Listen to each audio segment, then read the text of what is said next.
Hello दोस्तों, हाजिर हूँ आपकी फेवरेट हीरोइन लुइन की एक ऐसी मूवी लेकर जो आपको अपने स्टैंडर्ड्स हाई करने पर मजबूर कर देगी। तो बिना देरी किए बढ़ते हैं अपनी जबरदस्ती मूवी की तरफ। मूवी के फर्स्ट सीन में लुइन को दिखाया जाता है। जिस वक्त शैन के साथ उसके घर में एंटर होती है तभी शैन कहने लगी, आज से तुम मेरे घर में नैनी के तौर पे काम करोगी। तुम जानती हो ना, बहुत सारे लोग मेरे घर में काम करने के लिए तरस रहे होते हैं। ऑब्वियसली हम पैकेज जो इतना अच्छा दे रहे हैं, लेकिन उन सबको रिजेक्ट करके मैंने तुम्हें चूज किया और तुम्हें इसकी रीजन भी पता होगी। मेरा ख्याल है ड्यूटीफुल और रिस्पॉन्सिबल होने के बाद अगर एक नैनी में कोई खूबी होनी चाहिए तो वो उसकी खूबसूरती है। और तुम एक खूबसूरत लड़की हो, इस बात का आइडिया तो तुम्हें पहले ही हो चुका होगा। जाहिर है सभी लोगों को अपने बारे में सब कुछ ही पता होता है, लेकिन कामयाब इंसान सिर्फ वही बनता है जो लोग अपनी खूबसूरती से फायदा उठाना चाहे। मैं तुम्हें इस घर में सिर्फ इसलिए लाई हूँ क्योंकि मैं चाहती हूँ कि तुम मेरे अंकल को सीड्यूस करो। तुम ऐसा कर लोगी ना लुइन? हाँ, तुम ये बहुत आसानी से कर लोगी। सिर्फ तुम ही हो जो उनको जीत सकती हो। शैन के जाने के बाद लुइन मन ही मन में कहने लगी, हाँ मैं एक बहुत खूबसूरत लड़की हूँ और हाँ मैं तुम्हारे अंकल को सीड्यूस करने के लिए ही यहाँ पर आई हूँ, लेकिन तुम्हारे लिए नहीं, उनका पैसा हासिल करने के लिए भी नहीं, बल्कि ये सब मैं खुद अपने लिए करने जा रही हूँ और इस तरीके से करूंगी कि उनकी अकल दंग रह जाएगी। शैन और लुइन की ये कन्वर्सेशन एक दफा फिर लुइन को पास्ट में ले जाती है, जहाँ पर उनके घर में आग लगी हुई थी। घर में सब कुछ जलकर खाक हो गया था। उसकी माँ उसे बाहर निकालते हुए कहने लगी, मैं तुम्हारे बाकी सिबलिंग्स को बाहर लाती हूँ। लुइन चिल्ला चिल्लाकर अपनी मॉम के लिए रो रही थी, लेकिन उसके बाद उसने अपनी मॉम को कभी भी जिंदा नहीं देखा। कुछ ही देर में उसकी मॉम की डेथ हो चुकी थी। जालिम आग ने न सिर्फ लुइन से उसकी माँ छीन ली थी, बल्कि उसके घर में मौजूद हर एक चीज को खाक कर दिया था। आग लगने के बाद वहाँ पुलिस पहुँचती है तो वो शैन की मॉम से कहने लगी, आपके घर में सब कुछ जल चुका है। एक्चुअली लुइन की मॉम शैन के घर में नैनी थी। आग लगने का कॉज अभी तक सामने नहीं आया। समझ नहीं आ रही इतनी जल्दी इतनी तेज आग कैसे भड़क उठी। तभी शैन लुइन की तरफ इशारा करते हुए इंस्पेक्टर से कहने लगी, अंकल मैंने खुद इस लड़की की मॉम को आग लगाते हुए देखा था। वो चाहती थी कि आग लग जाए और इसी दौरान वो चोरी करने में कामयाब हो जाए, लेकिन वो न सिर्फ अपने प्लान में बुरी तरह से नाकाम होगी बल्कि अपनी जिंदगी से भी हाथ धो बैठी।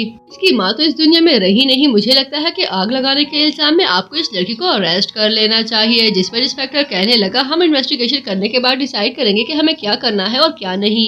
लेकिन लुइन जो पहले ही बहुत सदमे में थी, शैन की ये बातें उसे बहुत गुस्सा दिलाती है।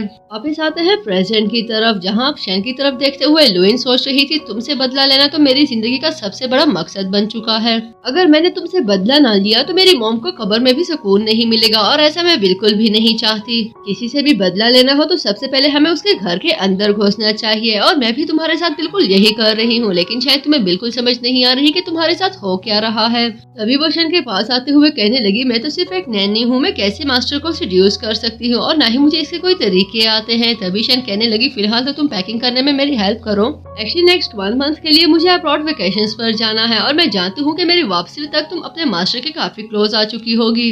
जल्दी चलो पैकिंग में मेरी हेल्प करो। तभी लुइन सोचने लगी, मैं एक दफा फिर तुम्हारी बड़ी बनने जा रही हूँ। अगले सीन में हम लुइन को अपने मास्टर यान के बारे में इन्वेस्टिगेट करते हुए देखते हैं। तभी उसे पता चलता है कि उसका मास्टर चाइना के बहुत बड़े बिजनेसमैन में से एक है। वो एक बहुत हाई प्रोफाइल इंसान है और उनके करीब जाकर उन्हें अप्रोच करना बहुत कम लोगों को नसीब होता है, लेकिन लुइन अच्छे से जानती थी कि उसे ये सब कैसे करना है।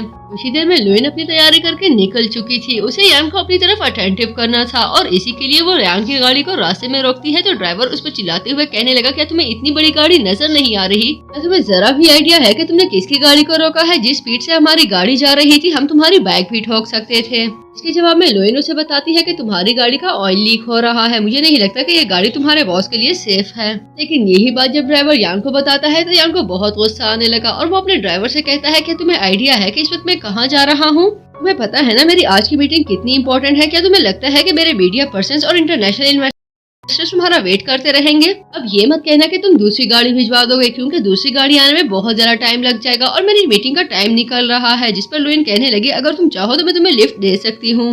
ना चाहते हुए भी यान लुइन की लिफ्ट का एक्सेप्ट कर लेता है, क्योंकि इसके अलावा उसके पास कोई ऑप्शन ही नहीं था। लेकिन लुइन की ड्राइविंग स्किल्स ने उसे हिला कर रख दिया। अपने ऑफिस तक पहुंचते हुए वो पूछने लगा कि तुम्हारा नाम क्या है? जिस पर लुइन कहने लगी, मुझसे प्रॉमिस करो कि तुम आज रात मुझसे दोबारा जरूर मिलोगे, और वहाँ से चली जाती है। लुइन की इस बात ने यान को बहुत ज्यादा कंफ्यूज कर दिया था। सीन शिफ्ट होता है तो हम यान को देखते हैं जो घर पहुंचता है तो लुइन उसके घर पर मौजूद थी। लुइन को देखते ही वो पूछने लगा कि तुम वही लड़की हो ना जो आज सुबह मुझे मिली थी? तुम यहाँ पर क्या कर रही हो और तुम्हें मेरे घर का एड्रेस किसने दिया? जिस पर लुइन के करीब आते हुए कहने लगी, तुम इतना घबरा क्यों रहे हो? मैं सिर्फ तुम्हारे पास तुम्हें सीड्यूस करने के लिए आई हूँ। अब यान सच में घबरा रहा था। तभी लुइन कहने लगी, तुम्हें आइडिया तो हो ही चुका होगा कि अमीर लोग मुझे कितने अच्छे लगते हैं। जिस पर वो कहने लगा, अगर तुम्हें अमीर लोग इतने ही अच्छे लगते हैं और उन्हें इतना ही सेड्यूस करना चाहती हो तो पहले तुम्हें देखना चाहिए कि तुम्हें इतनी एबिलिटी है भी या नहीं। जिसके जवाब में लुइन कहने लगी, मुझ में एबिलिटी तो बहुत ज्यादा है, लेकिन नैनी के तौर पर काम करने की। और साथ ही कहने लगी, एक्चुअली मैं मजाक कर रही थी, मैं आपके घर में नई नैनी हूँ और मुझे शैन ने हायर किया है। आज सुबह मैंने आपकी हेल्प सिर्फ इसलिए की थी क्योंकि मैं अपने बॉस को परेशान नहीं देखना चाहती। रिड्यूस करने का तो नहीं पता, लेकिन ऐसा नैनी मेरी प्रोफेशनल स्किल्स आपको बहुत पसंद आने वाली है, ये बात मैं बहुत अच्छे से जानती हूँ। तभी यान कहने लगा, ठीक है, अगर ऐसा ही है तो फिर जल्दी से मेरा एक काम कर दो।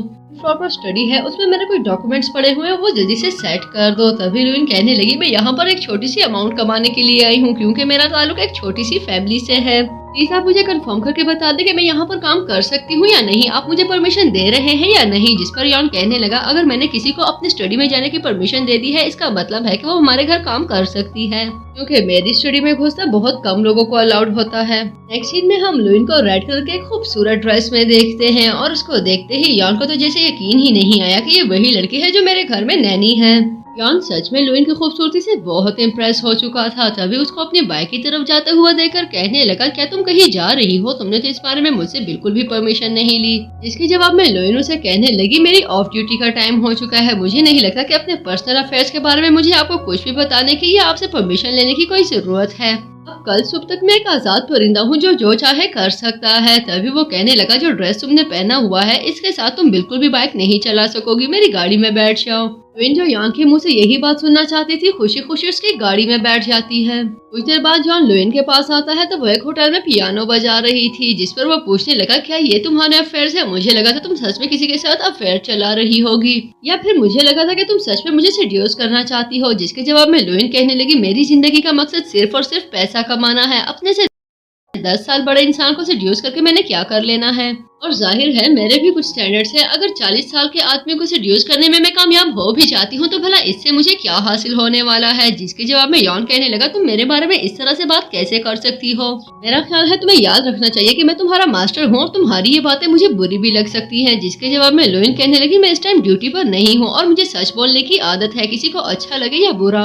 यॉन उससे पूछता है कि 40 साल का होना वाकई एक बहुत एजिड उम्र है। जिसके जवाब में वो कहने लगी, अगर आप 40 साल के हो और सिंगल हो तो हाँ ये एक बहुत बड़ी उम्र है, लेकिन मुझ जैसी लड़कियों को ये एज बिल्कुल भी अट्रैक्ट नहीं करती। मुझे बाकी लड़कियों का नहीं पता, लेकिन मेरे मामले में अमीर हो या गरीब, मुझे सिर्फ एक ऐसा इंसान ही अट्रैक्ट करता है जिसकी एज मेरी एज जितनी हो। मेरा ख्याल है मुझे चलना चाहिए, मुझे सुबह ड्यूटी पर भी आना होगा। लुइन जाने लगी तभी उसके कान में मौजूद डिवाइस में शैन की आवाज आती है, जो उससे कह रही थी, तुम्हें इतनी हार्शली उससे बात नहीं करनी चाहिए थी। तुम नहीं जानती वो एक बहुत जिद्दी इंसान है, जिद में आकर वो तुम्हें अपने घर से और तुम्हें तुम्हारी जॉब से भी निकाल सकता है। जिसके जवाब में लुइन कहने लगी, मैं भी इस तरह हवा में तीर नहीं छोड़ रही, मैं भी लॉजिकली काम कर रही हूँ। तुम्हें पता है शायद 40 साल के जो लोग होते हैं इनके दिल करीबन करीबन मुर्दा हो चुके होते हैं। अगर हमें इन्हें हासिल करना है तो पहले इनके मुर्दा दिल को जगाना पड़ता है ताकि इनकी डिजायर्स दोबारा से जिंदा हो। मैं तुम्हें शर्त लगाकर कहती हूँ कि इस वक्त यान मेरे पीछे आ रहा होगा, मैं 3 तक गिनती हूँ और वो मेरे पीछे आ चुका होगा। तभी वहाँ पर यान आ जाता है, जो आते ही लुइन से कहने लगा, ठीक है कि तुम एक स्मार्ट लड़की हो, लेकिन तुम्हारे कुछ कंसेप्ट ऐसे हैं जो मेरे ख्याल में चेंज होना जरूरी है। तुम्हें बता देना चाहता हूँ कि 40 साल कोई बहुत बड़ी उम्र नहीं होती, स्पेशली किसी के साथ मिंगल करने के लिए तो बिल्कुल भी नहीं। स्पेशली अगर आपका दिल जिंदा हो और आप एंजॉय करना जानते हो, फिर तो एज बिल्कुल भी मैटर नहीं करती। इसके जवाब में लुइन कहने लगी, वेल आपकी बातें भी कुछ कुछ सही है और मैं कन्विंस होने लगी हूँ, लेकिन आपका दिल जिंदा है या नहीं और आप एंजॉय करना जानते हैं या नहीं, इस पर मुझे नजर रखनी पड़ेगी। नेक्स्ट सीन में हम लुइन को देखते हैं जो इस वक्त यान को लेकर एडवेंचर्स के लिए निकल चुकी थी। बहुत सारी चीजें ऐसी थी जो लुइन को सीखनी थी और बहुत सारी चीजें ऐसी थी जो वो यान को सिखाना जानती थी। लुइन हो या यान दोनों ही एक दूसरे के साथ बहुत खुश नजर आ रहे थे, लेकिन दोनों के ही इरादे बिल्कुल मुख्तलिफ थे। हर गुजरता लम्हा यान को लुइन के करीब ला रहा था। तभी वो कहने लगा, सच कहूँ लुइन तो तुम्हारी नजर से दुनिया को देखना वाकई एक बहुत खूबसूरत तरीका है, लेकिन अब मैं बहुत ज्यादा थका हुआ फील करने लगा हूँ। शायद सच में अब मेरी एज ज्यादा हो चुकी है और मैं बहुत ज्यादा एक्टिविटीज नहीं कर पाता। जिसके जवाब में लुइन कहने लगी, नहीं, मेरा ख्याल है कि आपके कंसेप्ट बिल्कुल सही है, अब तो मुझे आप 25 साल लड़के से भी ज्यादा यंग लगते हैं। तभी लुइन उसके करीब आते हुए उसे किस करती है, जिस पर यान उसके करीब आकर उसे पैशनेटली किस करने लगा। यान का पिघलता हुआ दिल लुइन को बड़ी शिद्दत से उसकी कामयाबी का एहसास दिला रहा था। मूवी आगे बढ़ती है तो हम यान को देखते हैं, जिसका मैनेजर उसे बता रहा था कि आपके कहने पर मैंने आपकी नैनी की सारी इन्वेस्टिगेशन करवा दी है। इन्वेस्टिगेशन करने पर हमें पता चला है कि उसके पेरेंट्स की डेथ हो चुकी है। अपनी फैमिली में सिर्फ एक उसी की रजिस्ट्रेशन हुई है। मेरा ख्याल है इसकी मॉम की डेथ आग में जलने की वजह से हुई है। लेकिन एक बात मुझे समझ नहीं आ रही कि इतनी ज्यादा क्वालिफाइड होने के बावजूद भी ये लड़की एज ए नैनी आपके घर पर काम क्यों कर रही है। सिर्फ आपके घर पर ही नहीं बल्कि इन्वेस्टिगेशन करने पर पता चला कि वो हमेशा से एक नैनी ही बनना चाहती थी, जबकि वो अच्छी खासी क्वालिफाइड लड़की है। जिस पर यान कहने लगा हो सकता है उसने हमेशा से एक घर की जरूरत महसूस की हो। मैनेजर कहने लगा हो सकता है आपकी ये बात सही हो क्योंकि उसने अपनी सारी जिंदगी शेल्टर होम्स में गुजारी है। इसके अलावा मुझे इस लड़की में शक वाली कोई भी बात नजर नहीं आई। ऊपर से तो सब कुछ बिल्कुल ठीक नजर आ रहा है। जॉन अपने मैनेजर के साथ इस वक्त लुइन को डिस्कस करने में बिजी था, लेकिन उसे बिल्कुल भी आइडिया नहीं था कि बाहर खड़ी लुइन ये सारी बातें सुन रही है। मैनेजर जॉन से कहने लगा अगर आपको अभी भी तसल्ली नहीं हो रही तो मैं मजीद इन्वेस्टिगेशंस करा लेता हूँ। जिस पर जॉन कहता है नहीं, मेरा नहीं ख्याल कि मजीद इन्वेस्टिगेशन कराने की कोई जरूरत है। अगले दिन लुइन जॉन के साथ बर्थडे सेलिब्रेट करने के लिए आई थी और वो जॉन से कह रही थी क्या तुम जानते हो जब से मेरे पेरेंट्स की डेथ हुई है आज मैं फर्स्ट टाइम अपनी बर्थडे सेलिब्रेट कर रही हूँ। एक्चुअली उनके जाने के बाद कोई ऐसा था ही नहीं जिनके साथ मैं अपनी खुशियाँ बांट सकूँ। जिस पर जॉन कहता है तुम परेशान मत हो, इसके बाद से हर साल हम दोनों तुम्हारी बर्थडे एक साथ सेलिब्रेट किया करेंगे। इनफैक्ट मैंने तो कुछ बहुत अच्छे प्लान्स भी बनाए हैं। मेरा ख्याल है कि हम दोनों को तुम्हारी बर्थडे सेलिब्रेट करने के लिए कल ही मालदीव चले जाना चाहिए। सच कहूँ लुइन तो तुम्हारे साथ समय बिताना मुझे बहुत अच्छा लगता है। तुम्हारे साथ गुजारा हुआ हर एक लम्हा मेरे लिए बहुत ज्यादा कीमती है। जिस पर लुइन कहने लगी क्या तुम मेरे सामने अपनी फीलिंग्स को कन्फेस कर रहे हो। लेकिन जॉन कहता है कि नहीं, मैं तुम्हारे सामने मैरिज प्रपोजल रखता हूँ और साथ ही उसे प्रपोज करने लगा। इतनी जल्दी जॉन का मैरिज प्रपोजल लुइन ने बिल्कुल भी एक्सपेक्ट नहीं किया था। लुइन इस प्रपोजल को एक्सेप्ट करती इससे पहले ही उसे यॉन की बातें याद आने लगी जो अपने मैनेजर को इस बात के लिए वार्न कर रहा था कि लुइन को किसी भी तरह मेरे रियल नाम के बारे में कुछ भी पता नहीं चलना चाहिए। लेकिन शायद उसे आइडिया नहीं था जो गेम वो खेल रहा था इसमें लुइन उससे 2 कदम आगे थी। अगले सीन में शेन को दिखाया जाता है जो यॉन के घर आते ही कहने लगी मैं 1 महीने के लिए वेकेशंस पर क्या चली गई, आपने शादी करने का फैसला ही कर लिया। क्या आपको नहीं लगता कि इस बारे में आपको मुझसे मशवरा करना चाहिए था। खैर मशवरा करना छोड़े, कम से कम मुझसे पूछ ही लेते कि मैं इस बारे में क्या सोचती हूँ। जिसके जवाब में यॉन कहने लगी मेरा ख्याल है कि तुम्हें अपनी पोजीशन को क्लियर रखना चाहिए। तुम मेरी नीस हो ना कि मेरी आंट। आज नहीं तो कल शादी मुझे वैसे भी करनी थी, जिससे भी करनी थी। मेरा ख्याल है इससे तुम्हारा कोई लेना देना नहीं होना चाहिए था। तभी शेन कहने लगी आपने इस तरह मुझे घर से निकाल दिया, मुझे यकीन ही नहीं आ रहा। जबकि उन दोनों की इस बहस को सुनते हुए लुइन सोच रही थी शेन मैडम जब तुम्हारे अपने ही रिलेटिव्स तुम्हें धक्के देकर घर से निकालेंगे तो तुम्हें अपने जिंदा होने पर भी यकीन नहीं आएगा। नेक्स्ट सीन में लुइन अपनी फ्रेंड से मिलने के लिए पहुंच चुकी थी। जब वो अपनी फ्रेंड को अपनी शादी के बारे में बताती है तो उसकी फ्रेंड कहने लगी मुझे यकीन नहीं आ रहा कि तुम्हारी शादी इतनी जल्दी होने वाली है। देखो जिंदगी कितनी जल्दी गुजर जाती है। हम दोनों बचपन की सहेलियां हैं, हमने सारी जिंदगी एक साथ देखी और आज तुम शादी की उम्र को पहुंच चुकी हो। बस मैं चाहती हूँ तुम सारी जिंदगी खुश रहो और मुझे पूरा यकीन है कि जब तुम वेडिंग ड्रेस पहनोगी तो बहुत ज्यादा प्यारी लगोगी। जिस पर लुइन कहने लगी तुम बिला वजह क्यों परेशान होती हो, आज नहीं तो कल शादी तो मेरी वैसे भी होनी थी। शिफ्ट होता है तो हम लुइन को देखते हैं जो इस वक्त एक पार्टी में एंटर होते हुए सोच रही थी मैंने वो सब अचीव कर लिया जिसका मैंने हमेशा सपना देखा था। मेरी जिंदगी का सबसे बड़ा मकसद अपनी माँ का बदला लेना था और वो मैं शेन से बहुत अच्छे से ले चुकी हूँ। जितनी आसानी से मैं उनके घर में घुसी उतनी ही आसानी से मैंने उसके अंकल के दिल में अपने लिए जगह बना ली। यकीनन जब इस सब के बारे में शेन को पता चलेगा तो उसकी शक्ल देखने लायक होगी। जबकि लुइन के इंटर होने पर सभी लोग उसको देखते हैं तो देखते रह जाते हैं। सभी लोग उसकी खूबसूरती की तारीफ करते हुए कह रहे हैं ये कितनी क्लासी है। इसका कॉन्फिडेंस और चलने का अंदाज बता रहा है कि इसका ताल्लुक किसी बहुत अच्छी फैमिली से है। तभी लुइन को देखते हुए शेन सोचने लगी कि ये लड़की इतनी जानी पहचानी क्यों लग रही है। लेकिन अचानक से शेन को याद आता है ये वही नैनी है जिससे उसने अपने अंकल के घर के लिए हायर किया था। तभी वो लुइन के पास आते हुए कहने लगी तुम यहाँ पर क्या कर रही हो, तुम तो नैनी थी ना, ये तुमने अपना क्या हुलिया बना रखा है। और ये नेकलेस तुम्हारे पास कहाँ से आया, ये तो मैंने अपनी अंकल की होने वाली वाइफ के लिए खरीदा था, तुमने ये क्यों पहना हुआ है। हाँ ठीक है, मैंने तुमसे कहा था कि तुम खूबसूरत हो, लेकिन ऐसा लगता है जैसे मेरी उस तारीफ को तुमने कुछ ज्यादा ही अपने सर पर सवार कर दिया है। तुम अपनी हद से निकल चुकी हो। या फिर शायद तुम्हें लगता है कि इस तरह की ड्रेसिंग करके और इस तरह की महंगी आइटम पहन कर तुम हम सब जैसी हो जाओगी, लेकिन ऐसे नहीं होता, ये चीजें ऐसे नहीं चलती। शेन की ये बातें सुनने के बाद वहाँ पर मौजूद सभी लोग लुइन के बारे में सोचते हुए कहने लगे कहीं ऐसा तो नहीं कि इसने अपने मास्टर के घर से चोरी की हो। शेन लुइन से कहने लगी देखो तुमने मेरा कुछ चुराया होता तो मैं बर्दाश्त भी कर लेती, लेकिन मेरी होने वाली आंटी का इतना महंगा नेकलेस चुराकर तुमने बिल्कुल भी अच्छा नहीं किया। जल्दी से ये नेकलेस उतारो, बल्कि रुको मैं खुद ही उतार देती हूँ। तभी शेन आगे बढ़ते हुए लुइन के गले से वो नेकलेस उतारने लगी, जिस पर लुइन उसका हाथ रोकते हुए कहने लगी ये तो तुमने मेरे लिए बहुत केयरफुल खरीदा था, लगता है तुम भूल चुकी हो, लेकिन तुमने ही कहा था कि ये नेकलेस तुम्हारी होने वाली आंटी पहनेंगी और देखो मैंने पहन लिया। शैन को बिल्कुल भी समझ नहीं आ रही थी कि लुइन किस बारे में बात कर रही है। तभी वहाँ पर यॉन आ जाता है, जो आते ही शैन से कहने लगा, मेरा नहीं ख्याल कि तुम्हें अपनी आंटी से इस अंदाज में बात करनी चाहिए। हाँ ठीक है कि वो एज में तुमसे छोटी है, लेकिन रिश्ते में तुमसे बड़ी है, इसलिए अच्छा होगा कि तुम उसके साथ रिस्पेक्ट से पेश आओ। ये सुनते ही शैन कहने लगी, अंकल यॉन प्लीज, क्या इस पूरी दुनिया में आपको शादी करने के लिए एक छोटी सी नैनी ही मिली थी? जिस पर यॉन कहने लगा, वो नैनी थी, अब नहीं है, इसलिए इस बात को बार बार रिपीट मत करो। इतने में वहाँ पर मौजूद सभी लोग लुइन को एक दफा फिर से एडमायर करते हुए कहने लगे, हमने कहा था ना कि इसके चलने का अंदाज और इसका कॉन्फिडेंस ही इसे कोई आम औरत नहीं दिखाता। और भला कॉन्फिडेंट क्यों ना हो, कितनी खूबसूरत है, और फिर चाइना के बहुत बड़े बिजनेसमैन की वाइफ। लुइन अभी इन कॉम्प्लीमेंट्स को एंजॉय ही कर रही थी, तभी उसके कानों में एक गेस्ट की आवाज आती है, जो कह रहा था, इसका पहना हुआ नेकलेस फेक है, क्योंकि मैं अच्छे से जानता हूँ कि रियल नेकलेस अभी तक एग्जीबिशन पर डिस्प्ले किया गया है। जिस पर उससे कहा जाता है कि तुम ऐसी बात कैसे कर सकते हो, देखो वो कितने बड़े बिजनेसमैन की वाइफ है, भला वो क्यों फेक नेकलेस पहनेगी। यॉन शैन से पूछने लगा, क्या तुमने मेरी वाइफ को फेक नेकलेस गिफ्ट किया था? तभी लुइन कहने लगी, नहीं ये फेक नहीं हो सकता, जब शैन इसको खरीद रही थी मैं खुद शैन के साथ गई थी, मैं शैन को अच्छे से जानती हूँ, वो बहुत अच्छे इंटेंशंस की लड़की है, भला वो क्यों अपनी आंट के लिए फेक नेकलेस खरीदेगी, वो ऐसा कर ही नहीं सकती।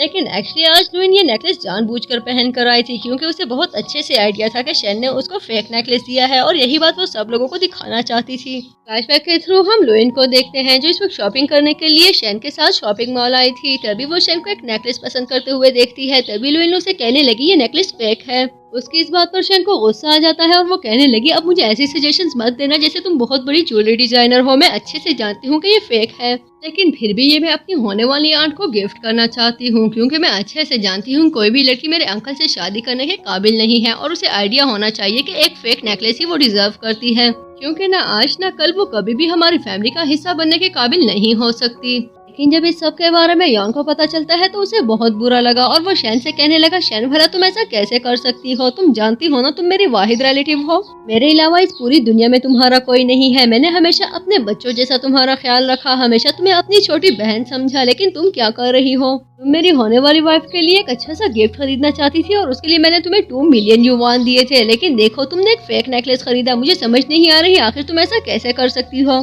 या फिर शायद मैं ही मान और भरम में कुछ ज्यादा ही अंधा हो गया था, मुझे तुम पर नजर रखनी चाहिए। सच कहूँ तो आज तुमने मुझे बहुत ज्यादा डिसअपॉइंट किया है, मेरा ख्याल है मेरे भेजा लाड प्यार ने तुम्हें बहुत ज्यादा बिगाड़ कर रख दिया है। आज से तुम्हें मिलने वाली सारी पॉकेट मनी को मेरी वाइफ हैंडल करेगी, तुम्हें उसको एक एक चीज के लिए रिपोर्ट करना होगा कि तुम वो पैसे कहाँ लगा रही हो। शैन से रिक्वेस्ट करते हुए उसे कन्विंस करने की कोशिश करती है कि वो अपना डिसीजन वापस ले ले। तभी यॉन कहने लगा, मैं एक दफा तुम्हें ट्रस्ट करके पछता रहा हूँ, दोबारा से पछताना नहीं चाहता। तभी शैन कहने लगी, इसका मतलब है कि मुझे अब एक एक कौड़ी के लिए लुइन से परमिशन लेनी पड़ेगी। तभी लुइन यॉन से कहती है, बिल्कुल बेफिक्र हो जाए, मैं हर चीज की तसल्ली रखा करूंगी। जबकि ये सब करते हुए लुइन सोच रही थी, बिल्कुल बेफिक्र हो जाओ शैन, तुमसे अपनी माँ का बदला लेने के लिए मैं स्टेप बाय स्टेप तुम्हें उस हद तक पहुँचा दूंगी कि तुम्हारे पास ना आगे जाने का रास्ता होगा ना ही पीछे जाने का। तुम्हारे आगे पीछे दौलत की ये रेल फैली तुम्हारी बहुत बड़ी ताकत थी, लेकिन अब मैं तुम्हारे इस पिलर को गिरा चुकी हूँ, तुम बस देखती जाओ कि मैं तुम्हारे साथ करती क्या हूँ। जबकि खुद शैन बहुत ज्यादा बेबसी फील कर रही थी, और उसे बिल्कुल समझ नहीं आ रही थी कि इस वक्त उसे कैसे रिएक्ट करना चाहिए। अगले सीन में हम यॉन को देखते हैं, जिस वक्त अपना ब्रेकफास्ट एंजॉय कर रहा था। तभी शैन वहाँ पर आकर अपने लिए चेयर खींचती है, लेकिन वो बैठ पाते इससे पहले ही लुइन उस चेयर पर बैठते हुए कहने लगी, थैंक यू सो मच शैन। जब मुझे रियलाइज होता है कि मेरी नीस बहुत वेल मैनर्ड लड़की है तो मुझे बहुत प्राउड फील होता है। मेरा ख्याल है कि हर लड़की तुम जैसी नीस डिजर्व करती है। लेकिन लुइन की इस हरकत पर शैन को बहुत गुस्सा आ रहा था, और उसे अच्छे से आइडिया हो रहा था कि लुइन जानबूझकर उसे परेशान करना चाह रही है, लेकिन वो फिलहाल यॉन को बिल्कुल भी नाराज नहीं करना चाहती थी। तभी बात बदलते हुए कहने लगी, लुइन क्या तुम मुझे 2 लाख युआन दे सकती हो? जिसके जवाब में लुइन कहने लगी, मैंने आज सुबह ही तुम्हें 20,000 युआन दिए थे, अब ये मत कहना कि इतनी बड़ी अमाउंट तुमने सुबह सवेरे ही स्पेंड कर दी। मुझे समझ नहीं आ रही कि इतने सारे पैसों का तुम करती क्या हो, क्या तुम्हें आइडिया नहीं कि तुम्हारे अंकल ये पैसे कितनी मुश्किलों से कमाते हैं। मेरा ख्याल है शैन तुम्हें अपने हाथ थोड़े कंट्रोल करने चाहिए, और इस बात का एहसास करना चाहिए कि ये पैसे दरख्तों पर नहीं उगते। अगर मैं और तुम ही यॉन का एहसास नहीं करेंगे तो भला कौन करेगा। मेरा ख्याल है तुम्हें अपनी आंखें खुली रखनी चाहिए। जिस पर शैन कहने लगी, 20,000 युआन कौन सी इतनी बड़ी अमाउंट है? अंकल यॉन, क्या आपको शादी करने के लिए बस एक नैनी ही मिली थी, और ऊपर से आपने उसे मेरा फाइनेंस मैनेजर भी बना दिया है। मुझे एक एक पैसे के लिए उससे परमिशन लेना पड़ती है। भला एक नैनी को क्या आइडिया कि हम हाई प्रोफाइल लोग हैं और हमारे बहुत सारे पैसे खर्च होते हैं। 20,000 युआन या 20 लाख युआन कोई अमाउंट नहीं होती। लुइन यान को अपनी तरफ अटेंटिव होते हुए कहने लगी कि आपको भी लगता है कि 20,000 युआन एक बहुत छोटी रकम है। मेरा ख्याल है कि फजूल खर्चों में पैसा जाया नहीं होना चाहिए। तभी यान कहने लगा, शैन मेरा ख्याल है तुम्हारी आंटी बिल्कुल सही कह रही है, तुम्हें अपने हाथ कंट्रोल रखने चाहिए। 20,000 युआन कोई इतनी छोटी रकम भी नहीं है। और फिर भला इतनी फजूल खर्चियों को क्या फायदा है? तुम्हें जरा भी एहसास है कि पैसे कितनी मुश्किलों से कमाए जाते हैं। और वैसे भी अब तुम्हारी अच्छी खासी एज हो चुकी है, घर के सारे एक्सपेंसेस मैं देख रहा हूँ, तो तुम्हें इतने सारे पैसे क्यों चाहिए? मेरा ख्याल है कि अब तुम्हें खुद कमाना शुरू कर देना चाहिए ताकि तुम एक इंडिपेंडेंट वुमेन बन सको। अभियान को देने के लिए शैन के पास बिल्कुल भी कोई जवाब नहीं था और वो अच्छे से जान रही थी कि लुइन उसे हर महाज पर हराने की कोशिश कर रही है। मूवी आगे बढ़ती है तो हम लुइन को देखते हैं जो इस वक्त अच्छा खासा बोर हो रही थी। तभी वो शैन को देखती है जो उसी की तरफ आ रही थी। शैन को देखते ही लुइन विंडो की साइड पर चली गई और ऐसे प्रिटेंड करती है जैसे वो फोन पर किसी से बात कर रही थी। तभी कहने लगी, डार्लिंग तुम बहुत अच्छे से जानते हो कि मैं तुम्हें कितना मिस कर रही हूँ। मैं कब से तुम्हारी वापसी का वेट कर रही थी। तुमने मुझे कहा था कि तुम एक वीक में ही चाइना वापस आ जाओगे, लेकिन देखो अब तुम्हें 1.5 हफ्ता होने वाला है। मेरा ख्याल है कि हमें आज ही मिलना चाहिए।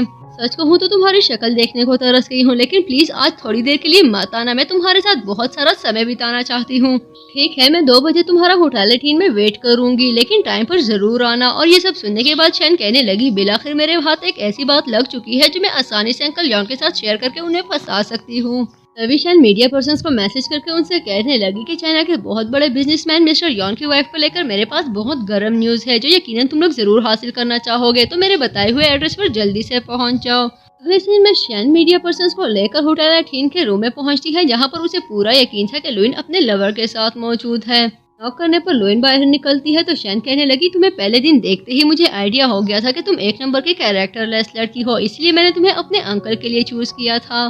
मेरे अंकल ने तुम्हें दुनिया की हर खुशी हर सहूलत देना चाहिए, लेकिन पता नहीं उनकी किस्मत ऐसी क्यों है कि तुम हमेशा से उनके साथ चीटिंग करने की कोशिश करती रही हो।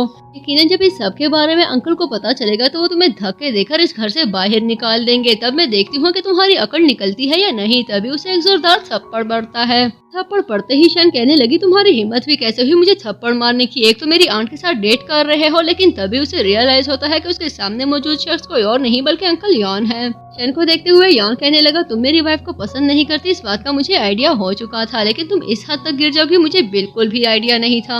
अपने बड़ों के सामने किस तरह बिहेव किया जाता है ये बात तुम्हें बार बार समझा चुका हूँ, लेकिन मेरा ख्याल है मैंने तुम्हें कुछ ज्यादा ही बिगाड़ कर रख दिया है। मुझे तुम्हारे साथ सख्ती करनी होगी। जो कंपनी मैंने तुम्हें दे रखी थी उसका प्रॉफिट दिन ब दिन नीचे की तरफ जा रहा है, क्योंकि तुम्हें डोमेस्टिक पॉलिटिक्स से फुर्सत ही नहीं कि अपने बिजनेस पर फोकस कर सको। लेकिन मैं भी बहुत अच्छे से जानता हूँ कि तुम जैसी लड़कियों का दिमाग कैसे ठीक किया जाता है। अब मैं तुम्हारे साथ सख्ती करूंगा और तुम्हें पता चलेगा कि अब तक मैं तुम्हारे साथ कितनी नरमी कर रहा था। शैन लुइन की तरफ देखते हुए कहने लगी, ये सब कुछ तुम जानबूझकर कर रही थी ना, तुमने मुझे जबरदस्ती फंसाया है इस सब में। जिस पर लुइन कहने लगी, ये तुम कैसी बातें कर रही हो? अपने कैरेक्टर को लेकर मैं क्यों सीन क्रिएट करूंगी? शैन अपने बारे में कोई सफाई देती इससे पहले ही यॉन उसे वहाँ से जाने के लिए कहता है। अंदर आते ही यॉन लुइन को बताता है कि मैं अपनी कंपनी का कुछ हिस्सा तुम्हारे नाम करना चाहता हूँ, जिसके जवाब में लुइन कहने लगी, मैंने कभी बिजनेस नहीं किया और ना ही मुझे बिजनेस के बारे में कोई आइडिया है। यॉन कहने लगा, मेरे सामने जरा मॉडेस्टी दिखाने की कोई जरूरत नहीं। मैं बहुत अच्छे से जानती हूँ कि तुम्हारे पास बिजनेस में अच्छी खासी डिग्रीज मौजूद हैं और तुम बिजनेस को बहुत अच्छे से हैंडल कर सकती हो। सीन में हम लुइन को देखते हैं जो फैमिली फंक्शन में पहुंचती है तो शैन और उसकी आंट्स मिलकर उसे बुरी तरह से बुली करते हुए कहने लगी। शैन की आंट उसे कहने लगी, क्या यही वो लड़की है जिससे यॉन ने शादी कर ली थी? जिसके जवाब में शैन उसे बताती है कि हाँ यही वो लड़की है और इसी की वजह से अब अंकल को मैं बिल्कुल भी अच्छी नहीं लगती। जिस पर आंट की कहने लगी, पता नहीं यॉन को क्या हो गया है, उसके स्टैंडर्ड्स दिन ब दिन कम होते जा रहे हैं। लेकिन वो लुइन ही क्या जो खामोश रहे। तभी वो कहने लगी, मेरा ख्याल है आपको अपनी कंपनी पर फोकस करना चाहिए, क्योंकि आपके शेयर्स भी दिन ब दिन नीचे की तरफ जा रहे हैं। शैन की कजन लुइन को बुली करते हुए कहने लगी, क्या तुम्हें जरा भी आइडिया है कि जो ड्रेस तुमने पहना हुआ है ये कितना एक्सपेंसिव है और इसका ब्रांड कितना बड़ा ब्रांड है? जिसके जवाब में लुइन कहने लगी, हाँ मुझे बहुत अच्छे से आइडिया है। इसके जवाब में वो कहती है, अगर तुमने इतना अच्छा और इतना एक्सपेंसिव ड्रेस पहना हुआ है तो ये सिर्फ और सिर्फ यॉन की वजह से है, वरना तुमने तो इससे पहले कभी इस ब्रांड का नाम भी नहीं सुना होगा। तभी लुइन कहने लगी, तुम्हें बहुत बड़ी मिसअंडरस्टैंडिंग हो रही है। जब यॉन मेरी लाइफ में नहीं आया था तभी मेरे स्टैंडर्ड सेट थे। अब मैं कोई शैन तो नहीं हूँ जिसे अपनी पॉकेट मनी के लिए हर एक के सामने हाथ फैलाने पड़े। जाहिर है मेरे खुद के भी कुछ स्टैंडर्ड्स हैं। मेरा ख्याल है कि तुम सब सिर्फ डोमेस्टिक पॉलिटिक्स में नंबर 1 हो, बिजनेस का तुम लोगों को कोई आइडिया ही नहीं। शैन अपने रिलेटिव्स के साथ मिलकर लुइन को बुली कर रही थी, तभी वहाँ पर यॉन आ जाता है जिसके साथ उसकी मॉम भी मौजूद थी। मॉम को देखते ही शैन कहने लगी, आंटी देखे जरा आपकी बहू कितनी बदतमीज है, इसे किसी से बात करने तक की तमीज नहीं है, जब से ये यहाँ पर आई है मुझे बुली कर रही है। जिसके जवाब में आंटी कहने लगी, मैं अच्छे से जानती हूँ शैन, वो तुम्हें नहीं बल्कि तुम उसे बुली कर रही हो। तुम्हें याद रखना चाहिए कि तुम मेरी आंखों के सामने पली बड़ी हो, तुम्हारी नेचर मैं बहुत अच्छे से समझती हूँ, अपने आगे तुम्हें कोई नजर ही नहीं आता और यही वजह है कि तुम हमेशा से लुइन के साथ बदतमीजी करती रही हो। लेकिन याद रखो, मेरे होते हुए कोई भी मेरी इकलौती बहू को मेरी आंख से भी नहीं देख सकेगा। और उन सबको इस तरह उन्हें लुइन की साइड लेते हुए देखकर बहुत ज्यादा गुस्सा आने लगा। तभी शैन आगे बढ़ते हुए कहने लगी, आंटी आप इस लड़की को नहीं जानती, आप भी अपने बेटे की तरह बहुत मासूम है, ये मिलकर आप लोगों को लूटना चाहती है, ये यॉन को पसंद नहीं करती बल्कि सिर्फ उससे चोरी करने के लिए उससे शादी करके बैठ गई है। आप मुझसे बैट लगा ले, कुछ ही दिनों में ये उनको लूट कर यहाँ से चली जाएगी। तभी आंटी कहने लगी, शैन तुम्हारी नेगेटिव सोच तुम्हें कभी भी आगे नहीं बढ़ने देती। लेकिन शैन अब भी अपनी बात पर कायम थी। तभी कहने लगी, आंटी मेरा यकीन करें मैं झूठ नहीं बोल रही, इस लड़की ने मुझसे मेरा बिजनेस तक छीन लिया, इसने मुझसे मेरी पोजीशन छीन ली, भला इससे जरा बुरा और क्या हो सकता है। अगर सच कहूँ तो इस लड़की ने तो जैसे मेरा पूरा करियर ही खत्म कर दिया। आंटी कुछ कहते इससे पहले ही यॉन आगे बढ़ते हुए कहने लगा, ये सब उसने नहीं बल्कि तुमने खुद अपने साथ किया है। क्या तुम भूल चुकी हो लास्ट वीक किस तरह तुमने मीडिया पर्सन्स को बुलाकर हमारी इंसल्ट करने की कोशिश की थी? अगर मैं टाइम पर उनको ना रोकता तो एक बहुत बड़ा स्कैंडल बन जाता। तभी आंटी कहने लगी, शैन तुम बहुत एम्बिशियस हो, इस बात का मुझे बहुत अच्छे से आइडिया है और इसके लिए मैं तुम्हें अप्रिशिएट भी करती हूँ, लेकिन सिर्फ एम्बिशियस का होना काफी नहीं होता, सक्सेस हासिल करने के लिए हार्ड वर्क होना भी बहुत जरूरी है और मुझे लगता है कि तुम में हार्ड वर्किंग एनर्जी की बहुत कमी है। यॉन और उसकी मॉम को इस तरह से लुइन की साइड लेते हुए देखकर शैन बहुत ज्यादा बेबस हो चुकी थी। तभी लुइन मन ही मन में कहने लगी, तुमसे तुम्हारा पैसा, तुम्हारी ताकत, तुम्हारे रिलेटिव सब कुछ छीन कर दिखाऊंगी। अगर तुम्हें बेबसी के उस मकाम तक ना पहुंचा दिया जहां तुम्हें आगे कुआं और पीछे खाई नजर आए तो मेरा नाम भी लुइन नहीं। तभी मॉम लुइन को उसके लिए लाए हुए गिफ्ट सिखाती है जो लुइन को बहुत ज्यादा अच्छे लगे। वो आगे बढ़ती है तो हम लुइन को देखते हैं जो इस वक्त यॉन के साथ मौजूद थी। तभी यॉन उसे कहने लगा, क्या तुम जानती हो लुइन, जब से तुम मेरी लाइफ में आई हो मेरी जिंदगी बहुत ज्यादा कलरफुल हो चुकी है। मुझे ऐसे लगता है जैसे तुम मेरे घर की लक्ष्मी हो। जब से तुमने मेरा बिजनेस ज्वाइन किया है मेरा बिजनेस दिन दुगनी रात चुगनी तरक्की कर रहा है। अब तुम न सिर्फ मेरी बिजनेस पार्टनर बल्कि मेरी वाइफ भी हो, इसलिए मुझे लगता है कि मुझे तुम्हें ब्राइड प्राइस देनी चाहिए और इसलिए मैंने तुम्हारे लिए कुछ गिफ्ट्स मंगवाए हैं। लेकिन यॉन के मंगवाए हुए गिफ्ट्स कुछ गिफ्ट्स नहीं बल्कि बहुत ज्यादा गिफ्ट्स थे, इतने ज्यादा कि उनको देखते ही लुइन बहुत ज्यादा इम्प्रेस हो गई। लेकिन ये सब देखते हुए शैन को बहुत ज्यादा गुस्सा आ रहा था। लुइन और यॉन के बीच में बढ़ती इस कुर्बत को देखकर शैन को समझ नहीं आ रही थी कि उसे क्या करना चाहिए। नेक्स्ट सीन में लुइन और यॉन को दिखाया जाता है जो कंपनी के बढ़ते हुए प्रॉफिट को देखकर सभी एम्प्लॉयज को बोनस दे रहे थे, जिस पर सभी एम्प्लॉयज बहुत ज्यादा खुश थे। लेकिन ये सब देखते हुए शैन बहुत ज्यादा जेलस फील कर रही थी। एक्चुअली शैन को अच्छे से आइडिया हो गया था अगर उसने जल्दी से लुइन को ना रोका तो बहुत देर हो सकती है और यही काम वो बहुत जल्दी करना चाहती थी। अगले सीन में लुइन को दिखाया जाता है जो इस वक्त यॉन के साथ एक बहुत इंपॉर्टेंट फंक्शन में मौजूद थी और वो सब मिलकर लुइन की सक्सेस को सेलिब्रेट कर रहे थे। तभी शैन स्टेज पर आ जाती है। यॉन और लुइन के बीच में बढ़ती हुई कुर्बतों और उनकी खुशियों को बर्दाश्त करना शैन के लिए बिल्कुल भी आसान नहीं था। तभी वो सभी गेस्ट को अपनी तरफ अटेंटिव करते हुए कहने लगी, आज मैं आप सबके सामने बहुत बड़े सीक्रेट्स को रिवील करना चाहती हूँ। ये लड़की जो अपना मासूमाना और खूबसूरत चेहरा लेकर हम सबको बहुत ही कामयाबी के साथ बेवकूफ बना रही है, एक्चुअली सिर्फ मेरे अंकल की वाइफ या नैनी नहीं बल्कि इसका हमारे साथ शुरू से ही एक बहुत अजीब रिश्ता रह चुका है। शैन स्क्रीन पर एक वीडियो चलाती है जिसमें लुइन की मॉम की डेड बॉडी को देखा जा सकता है। तभी वो कहने लगी, इसकी मॉम ने ही मेरे मॉम के घर में आग लगवाई थी। लुइन और उसकी मॉम हमारे सर्वेंट क्वार्टर में रहा करती थी, लेकिन इसकी मॉम ने हमारे घर में आग लगा दी क्योंकि इस आग की आड़ में वो चोरी करना चाहती थी। लेकिन अपने इस प्लान में वो खुद ही बुरी तरह से फंस गई, इतनी बुरी तरह से कि उनको अपनी जान देनी पड़ी। और यही सब ये मेरे अंकल के साथ कर रही है, उनके साथ शादी का ड्रामा रचाकर ये उन्हें लूटना चाहती है। लेकिन मेरे जीते जी ये बिल्कुल भी पॉसिबल नहीं हो सकता। यॉन जिसे इस सब के बारे में बिल्कुल भी आइडिया नहीं था, इतना सब कुछ सुनने के बाद लुइन से पूछने लगा, क्या इसकी कही हुई बातें सच हैं? जिसके जवाब में लुइन कहने लगी, हाँ कुछ बातें तो बिल्कुल सच हैं।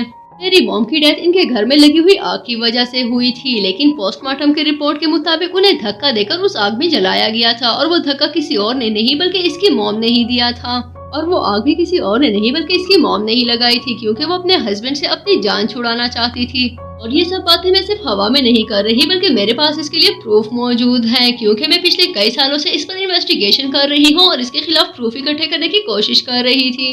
शैन जो अपनी तरफ से सब कुछ तैयार करके आई थी इस सब के लिए बिल्कुल भी प्रिपेयर नहीं थी। तभी वो कहने लगी, यॉन की आपकी सिस्टर के बारे में इस तरह की बातें कर रही है और आप खामोशी से सुन रहे हैं, क्या आप अपनी सिस्टर से बिल्कुल भी प्यार नहीं करते? इसके जवाब में यॉन कहने लगा, मैं एक ऐसी लड़की की साइड कभी नहीं लेना चाहूंगा जिससे मेरी खुशियां बर्दाश्त नहीं होती, और सब अच्छे से जान चुके हैं कि तुम और तुम्हारी मॉम क्या करते रहे हो। इतने में वहाँ पर मीडिया पर्सन्स आ जाते हैं, जो आते ही शैन से पूछने लगे कि क्या ये सारे एलिगेशन सच है, और शैन के पास उनको देने के लिए बिल्कुल भी कोई जवाब नहीं था। तभी यॉन लुइन से कहने लगा, मेरे साथ चलो, मैं बिल्कुल भी नहीं चाहता कि यहाँ पर रहकर तुम मजीद परेशानियाँ उठाओ। यॉन लुइन को लेकर अंदर आता है तो उसे कहने लगा, मुझे यकीन नहीं आ रहा कि मेरी नाक के नीचे शैन तुम्हारे साथ इतना सब कुछ करती रही और तुम बचपन से इतना सब कुछ सफर करती रही हो। एक्चुअली मुझे तुम्हारे लिए बहुत जरा बुरा लग रहा है। जिसके जवाब में लुइन कहने लगी, शायद मेरी किस्मत में ही यही सब लिखा था, लेकिन खैर जो होना था वो हो चुका है। आज तुम मेरे साथ हो, इसलिए मुझे किसी चीज की कोई फिक्र नहीं।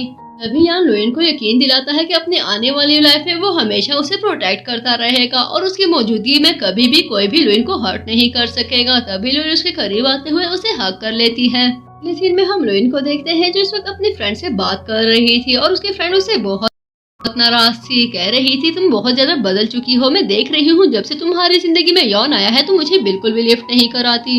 अब तुम्हारा स्केड्यूल बहुत ज्यादा बिजी हो चुका है, इतना ज्यादा कि तुम्हें अपने फ्रेंड के साथ मिलने के लिए भी टाइम नहीं मिलता। जिस पर लुइन कहने लगी, ऐसी कोई बात नहीं है, तुम्हें मिसअंडरस्टैंडिंग हो रही है, कितनी ही बिजी क्यों ना हो जाओ, लेकिन तुम्हारे लिए मेरे पास टाइम ही टाइम है। तभी उसकी फ्रेंड कहने लगी, ठीक है, अगर ऐसा ही है तो फिर अभी के अभी मुझसे मिलने के लिए पहुंचो। जिसके जवाब में लुइन कहने लगी, ठीक है, मैं अभी निकलती हूँ। लेकिन जैसे ही लुइन अपनी फ्रेंड से मिलने के लिए घर से निकलती है तो बाहर मौजूद गुंडे उसे जबरदस्ती गाड़ी में बिठाकर किडनैप कर लेते हैं। अगली सीन में लुइन की आंखें खोली जाती हैं तो अपने सामने मौजूद शैन को देखते ही वो कहने लगी, मुझे बिल्कुल भी यकीन नहीं आ रहा कि तुम इस हद तक जा सकती हो। जिसके जवाब में शैन कहने लगी, मुझे भी तुम्हें यकीन दिलाने का बिल्कुल कोई शौक नहीं है, तुम्हारा हस्बैंड तुमसे बहुत प्यार करता है ना, आज मैं भी देखती हूँ कि तुम्हारी खातिर वो किस हद तक जा सकता है। तभी शैन यॉन को कॉल करते हुए उसे कहने लगी, तुम्हें बहुत मोहब्बत थी ना अपनी वाइफ से, आज तुम्हारी वाइफ मेरे साथ मौजूद है, अगर तुम्हें वो सही और जिंदा सलामत चाहिए तो मुझे मेरी बताई हुई अमाउंट सेंड कर दो। मैं भी देखूंगा तुम्हारे ये दावे सिर्फ लफ्जी है या तुम सच में उसके लिए कुछ कर सकते हो, और हाँ, उसे बचाने के लिए यहाँ जरूर आना, लेकिन याद रखो अगर किसी और को अपने साथ लाई या पुलिस को कॉल की तो तुम अपनी वाइफ को हमेशा हमेशा के लिए गवा दोगे। इसके जवाब में यॉन कहने लगा, शैन तुम ऐसा कैसे कर सकती हो, क्या तुम भूल चुकी हो मैंने हमेशा तुम्हारे लिए क्या कुछ नहीं किया। देखो अगर तुम्हें मुझसे दुश्मनी थी तो मुझे किडनैप कर लेती, इस सब के बीच में लुइन को लाने की क्या जरूरत थी। शैन मैं तुम्हें समझा दूं, मेरी वाइफ को कुछ नहीं होना चाहिए, मैं तुम्हारी मांगी हुई अमाउंट अभी के अभी तुम्हें सेंड करता हूँ, लेकिन अगर मेरी वाइफ को खराश भी आई तो मुझसे बुरा कोई नहीं होगा। मैं प्रॉमिस करता हूँ मैं अपने साथ ना गार्ड्स को लाऊंगा और ना ही पुलिस को, और तुम्हारी बताई हुई जगह पर 10 मिनट में पहुँच रहा हूँ, लेकिन प्लीज लुइन को कुछ भी मत कहना। मैं तुम्हारी हर एक शर्त मानने के लिए तैयार हूँ, लेकिन प्लीज उसे छोड़ दो।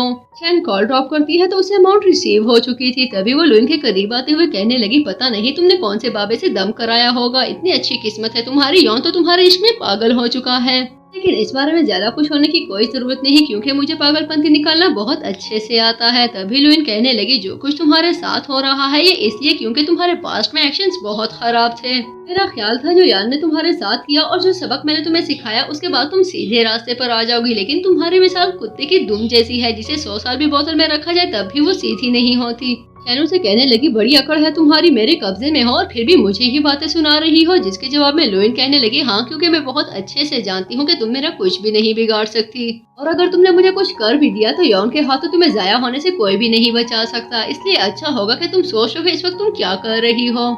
जिसके जवाब में शैन कहने लगी, एक दफा मैं तुम्हें लेकर अपना दिल ठंडा कर लूं, उसके बाद यौन को मेरे साथ जो करना है करे, वैसे भी अब मेरे पास खोने के लिए कुछ नहीं बचा। तभी लुइन उसे कहने लगी, तुम्हारी माँ पहले ही मेरी मॉम को कत्ल कर चुकी है, मेरी माँ बेगुनाह मारी गई, इसके बावजूद भी तुम लोगों ने सारा इल्जाम उन पर लगा दिया। वो जो हुआ सो हुआ, अभी तुम्हारा गुस्सा ठंडा नहीं हुआ, अब मेरे पीछे पड़ गई हो। आखिर हमने तुम लोगों का बिगाड़ा क्या है, मुझे समझ नहीं आती आखिर इतनी नेगेटिविटी तुम कहाँ से ले आई हो जो खत्म होने को नहीं आ रही। इस पर शैन लाइटर निकालते हुए कहने लगी, किसने कहा कि मेरी नेगेटिविटी खत्म होने को नहीं आ रही, एक दफा तुम्हारी जिंदगी खत्म हो जाए मैं हमेशा हमेशा के लिए पॉजिटिव हो जाऊंगी, और लाइटर जलाकर लुइन की तरफ फेंक देती है। लेकिन शैन का लाइटर बुझ चुका था और इसी दौरान लुइन अपने हाथ खोलने में कामयाब हो चुकी थी। तभी शैन के पास आते हुए कहने लगी, तुम एक नंबर की अनाड़ी लड़की हो, तुमसे कोई काम ठीक से नहीं होता। तुम्हें लगा था मेरी मॉम की डेथ को 20 साल हो चुके हैं तो सारे प्रूफ मिट चुके होंगे, लेकिन मेरे पास आज भी तुम्हारे खिलाफ बहुत सारे प्रूफ मौजूद हैं, लेकिन मैंने उन्हें जाने दिया क्योंकि तुम्हारी मॉम की डेथ हो चुकी थी और इस सब के पीछे तुम्हारी मॉम का ही हाथ था। लेकिन तुम फिर भी अपनी हरकतों से बाज नहीं आए। यॉन ने तुम्हें कितना वार्न किया, लेकिन उसकी कही हुई बातें तुम्हें समझ में नहीं आई क्योंकि वो तुम्हें प्यार से समझा रहा था, लेकिन मैं यॉन नहीं हूँ, मैं प्यार से नहीं समझाया करती। तुम्हें लगा था कि तुमने मुझे किडनैप कर लिया क्योंकि तुम बहुत स्मार्ट हो, लेकिन एक्चुअली तुम मेरी स्मार्टनेस का शिकार हो चुकी थी। मुझे पहले ही मेरे गार्ड्स ने बता दिया था कि तुम कुछ गुंडों के साथ हमारे घर के बाहर मौजूद हो, और उसी वक्त मुझे आइडिया हो गया कि तुम कुछ बहुत बड़ा प्लान कर रही हो, लेकिन मैं तुम्हें इस जाल में गहराई में जाना देना चाहती थी। तभी मैं बाहर आ गई और मैं जानती थी कि तुम्हारे गुंडे मेरा पीछा कर रहे हैं। जिन गुंडों ने मुझे किडनैप किया उनकी फुटेज हमारे कैमरास में रिकॉर्ड की जा चुकी है, लेकिन तुम्हें भी उन गुंडों के साथ देखा गया है, जिससे पता चलता है कि इस सब के पीछे तुम्हारा हाथ है। इसके साथ ही लुइन उसे अपने हाथ में मौजूद रिंग दिखाते हुए कहने लगी, इसमें कैमरा मौजूद है, सारी बातें रिकॉर्ड कर ली गई हैं और तुम्हें देखा भी जा सकता है कि किस तरह मुझे किडनैप करके तुम मुझे धमकियां दे रही थी। सिर्फ इतना नहीं बल्कि जो कन्फेशंस तुमने की कि किस तरह तुम्हारी मॉम ने आग लगाई और मेरी मॉम को धक्का देकर उस आग में गिरा दिया, वो सब में इसमें रिकॉर्ड हो चुकी है। तभी शैन कहने लगी, नहीं ऐसा नहीं हो सकता, प्लीज ये रिंग मुझे दे दो। लेकिन ऑब्वियसली लुइन उसकी कोई भी बात नहीं मानती और उसे बताती है कि तुमने एक बहुत बड़ी गलती कर दी। मेरे बार बार वार्न करने के बावजूद भी तुम अपनी हरकतों से बाज नहीं आए, इसलिए आज तुम्हें सबक सिखाना ही पड़ेगा। जिस पर शैन गिड़गिड़ाते हुए कहने लगी, हमेशा मेरे साथ ही ऐसा क्यों होता है? आखिर मैंने ऐसा क्या किया कि हमेशा मैं तुम्हारी चाल का शिकार हो जाती हूँ? में वहाँ पर यौन आ जाता है जो अपने साथ पुलिस को भी लेकर आया था। पुलिस को देखते ही शैन के तो जैसे हाथ पांव फूलने लगे, तभी पुलिस उसे अरेस्ट कर लेती है। पुलिस शैन को मौके पर ही अरेस्ट करके वहाँ से लेकर जा चुकी थी। तभी यॉन लुइन के पास आकर कहने लगा, क्या तुम ठीक हो? देखो तुम्हें इस तरह अकेले घर से नहीं निकलना चाहिए था, तुम जानती हो ना तुम्हें लेकर मैं कितना परेशान हो जाता हूँ। जरा सोचो अगर आज मैं टाइम पर पुलिस को लेकर यहाँ पर ना पहुँचता तो तुम्हारे साथ क्या कुछ हो चुका होता। जिस पर लुइन कहने लगी, मुझे लगता है कि तुम कुछ ज्यादा ही परेशान हो रहे हो, देखो मैं बिल्कुल ठीक हूँ, तुम्हारे सामने हूँ। लेकिन लियोन को बिल्कुल भी तसल्ली नहीं हुई थी। तभी वो कहने लगा, लुइन मुझसे प्रॉमिस करो आइंदा तुम बिना गार्ड से बिल्कुल भी घर से नहीं निकलोगे। जिस पर लुइन कहने लगी, ठीक है जैसा तुम चाहोगे मैं वैसा ही करूंगी। लियोन कहने लगा, सच कहूँ लुइन, जब मुझे पता चला कि तुम्हें किडनैप किया जा चुका है तो मुझे लगा था आज के बाद मैं तुम्हें कभी भी नहीं देख पाऊंगा। मैं तुम्हें बता नहीं सकता कि मैं कितना ज्यादा परेशान हो गया था। जिस पर लुइन कहने लगी, प्लीज इस तरह परेशान मत हो, मैं जानती हूँ कि ये सब मेरी लापरवाही की वजह से हुआ है। मुझे बिना गार्ड और बिना ड्राइवर के घर से नहीं निकलना चाहिए था, लेकिन मुझे बिल्कुल भी आइडिया नहीं था कि इतना सब हो जाएगा। मैं तुमसे प्रॉमिस करती हूँ कि आइंदा ऐसा नहीं करूंगी। तभी यॉन उसकी तरफ कदम बढ़ाते हुए उसे हक कर लेता है और इसके साथ ही हमारी जबरदस्त सी मूवी अपने एंड को पहुंच चुकी थी। लेकिन अगर यहाँ तक पहुंच चुके हो तो वीडियो को लाइक करना और चैनल को सब्सक्राइब करना बिल्कुल भी मत भूलिएगा। मज़ीद ऐसी रोमांटिक चाइनीज मूवीज के लिए स्टे ट्यून्ड।